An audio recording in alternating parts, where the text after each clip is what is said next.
Hey Robert, here's your booster. Thank you for sending it to me. It was in op for several good reasons. First of all, your control piston was stuck internally. That's this little guy with these little rubber cups.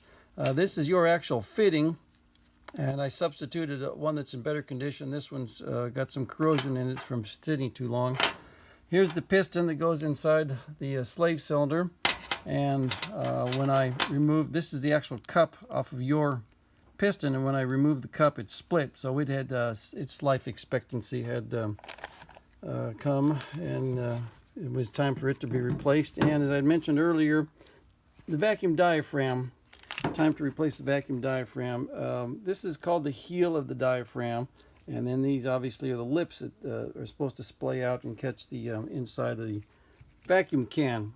And as you can see, when you compare it with the new one, you can see the difference in how much the new vacuum diaphragm lips splay out. So time for the this vacuum diaphragm to go away. Now then, let's see, we've also remanufactured the air filter assembly. When I say remanufactured, the poppet has been removed, the sealing surface has been machined, and we've got a newly manufactured poppet inside there. All new hydraulics in here, of course, vacuum diaphragm as I'd mentioned, and so we are ready to test. What we're going to see is the vacuum as produced by my machine. These gauges will go up and read that vacuum, and then as the booster is engaged, this gauge is going to go to 0, and as soon as it hits 0, the booster is fully engaged. Over here on the hydraulic side, let's see if we can make some room here for you can see the gauges. Input, these two gauges are tied together, and this is the what's supplied by my master cylinder on the machine.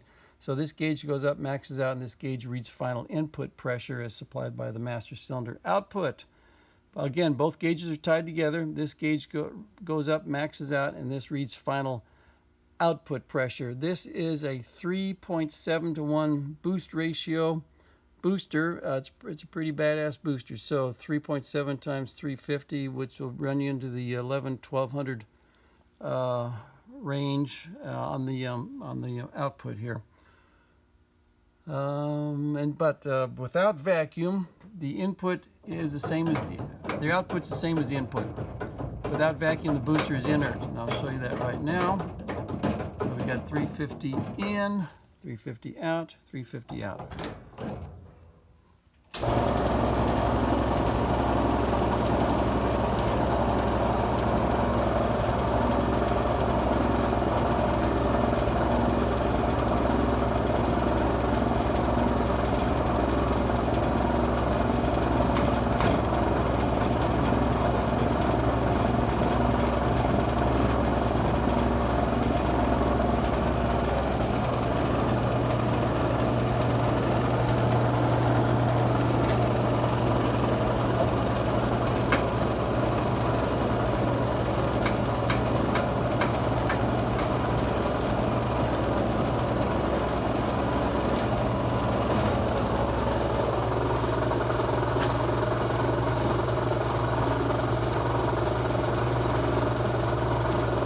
Okay, while we're here under pressure, check for leaks, check for leak, check for leaks,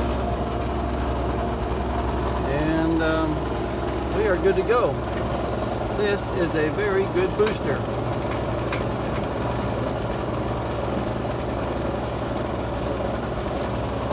All right.